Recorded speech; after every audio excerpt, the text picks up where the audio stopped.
মাননীয় সভাপতি, বাংলাদেশের তরুণ প্রজন্ম ইতিমধ্যে প্রমাণ করেছে যে তারা সমাজ পরিবর্তনের চালিকা শক্তি। আমরা তাদের দক্ষতা উন্নয়নে বিনিয়োগ করছি। তথ্য প্রযুক্তি, কৃত্রিম বুদ্ধিমত্তা, নবায়নযুক্ত শক্তি, পরিবেশ বান্ধব প্রযুক্তি সহ বিভিন্ন ক্ষেত্রে তাদের প্রশিক্ষণ দিচ্ছি। আমাদের লক্ষ্য হল প্রত্যেক তরুণকে শুধুমাত্র চাকরি প্রার্থীর পরিবর্তে আমরা তাদেরকে উদ্যোক্তা হিসেবে গড়ে তুলতে চাই। এই উদ্দেশ্যে আমরা জাতিসংঘের সঙ্গে অংশীদারিত্বে মাঠ পর্যায়ে তরুণদের সঙ্গে সরকারের শীর্ষ নীতি নির্ধারকদের যুক্ত করার একটা স্থায়ী মাধ্যম চালু করেছি। ইতিমধ্যেই এই বিষয়ে সারা দেশে একাধিক পরামর্শ সভার আয়োজন করা হয়েছে। আজকের তরুণরা স্থানীয় পর্যায় থেকে জাতীয় পর্যায় পর্যন্ত সিদ্ধান্ত গ্রহণে অনলাইন অফলাইন ফোরাম, জরিপ এবং প্রচারণার মাধ্যমে তাদের জনপ্রতিনিধিদের সঙ্গে সরাসরি যুক্ত থাকতে চায়। তারা নেতৃত্ব বিকাশ, দক্ষতা বৃদ্ধি এবং ডিজিটাল সক্ষমতা উন্নয়নের জন্য আরও বেশি সুযোগ চায়। তারা চায় এই প্রক্রিয়ায় জবাবদিহিতা অন্তর্ভুক্ত থাকুক, নিয়মিত অগ্রগতি প্রতিবেদন এবং অব্যাহত সংলাপের প্রতিশ্রুতি থাকুক।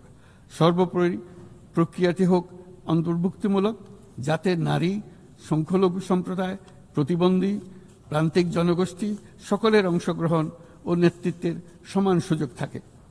তরুণদের নিয়ে পরিকল্পনার ক্ষেত্রে এই বছরটি বিশেষভাবে গুরুত্বপূর্ণ, কারণ এই বছর আমরা বিশ্ব যুব পরিকল্পনায় ৩০তম বার্ষিকী পালন করছি।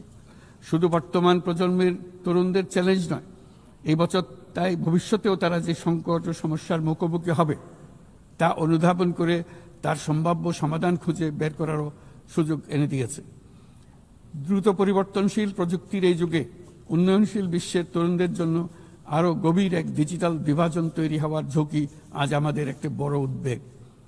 কোয়ান্টাম কম্পিউটিং, কৃত্রিম বুদ্ধিমত্তা, ভাষাভিত্তিক বৃহৎ মডেল কিংবা আধুনিক যোগাযোগ ব্যবস্থা, এইসব প্রযুক্তি যেন তাই পক্ষপাতদুষ্ট না হয় এবং এর সুফল যেন ন্যায্যভাবে সবার কাছে পৌঁছায়, তা আজ আমাদের নিশ্চিত করতে হবে।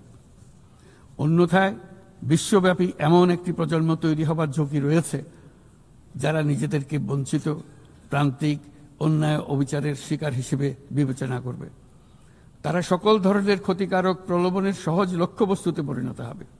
আমরা মনে করি প্রযুক্তিগত উন্নয়নের সুফল বিশ্বব্যাপী ছড়িয়ে দিয়ে তরুণদের ঝুঁকিমুক্ত রাখার জন্য শুধু প্রযুক্তিগত উদ্ভাবন যথেষ্ট নয়, প্রয়োজন সামাজিক উদ্বোধন। আমরা প্রায় অর্ধ শতাব্দী আগে ক্ষুদ্র ঋণের ধারণা নিয়ে এসেছিলাম। তখন সেটি ছিল প্রথাগত ধারণার বিরুদ্ধে এক বৈপ্লবিক নিরীক্ষা, কিন্তু আজ বিশ্বব্যাপী তা মূলধারার হাতিয়ার হিসেবে স্বীকৃত। ক্ষুদ্র ঋণ লক্ষ লক্ষ মানুষকে দারিদ্র্য থেকে মুক্ত করেছে। উদাহরণস্বরূপ এমনকি মার্কিন যুক্তরাষ্ট্রে গ্রামীণ আমেরিকা বছরে এখন 6 বিলিয়ন,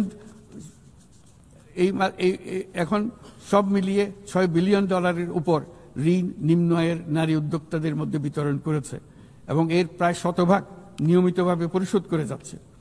বাংলাদেশ ও বিশ্বজুড়ে আজ সামাজিক ব্যবসার যে ধারণা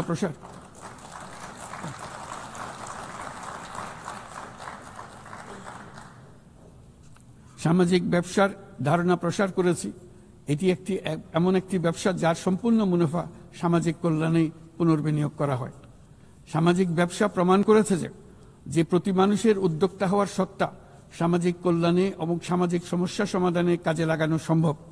এর ফলে পৃথিবীর যাবতীয় সমস্যা সমাধানের একটি সৃজনশীল পদ্ধতি সকলের হাতে এসে যায়, যেটি পরিবেশের সমস্যা হোক, সম্পদ কেন্দ্রীভূত হওয়ার সমস্যা হোক, স্বাস্থ্যের সমস্যা হোক, বেকারত্ব দূরীকরণের সমস্যা হোক, দারিদ্র্য দূরীকরণের সমস্যা হোক, সবকিছুতেই এই পদ্ধতি টেকসইভাবে কাজে লাগানো যায়। মাননীয় সভাপতি, জলবায়ু সংকট চ্যালেঞ্জের মোকাবেলায় বিশ্বজনীন তাপমাত্রা বৃদ্ধি 1.5 ডিগ্রি সেলসিয়াসের সীমাবদ্ধ রাখার লক্ষ্যমাত্রা আজ আমাদের হাতছাড়া হয়ে গেছে। প্রতি বছর $100 বিলিয়ন জলবায়ু সহায়তার প্রতিশ্রুতিও পূরণ হয়নি।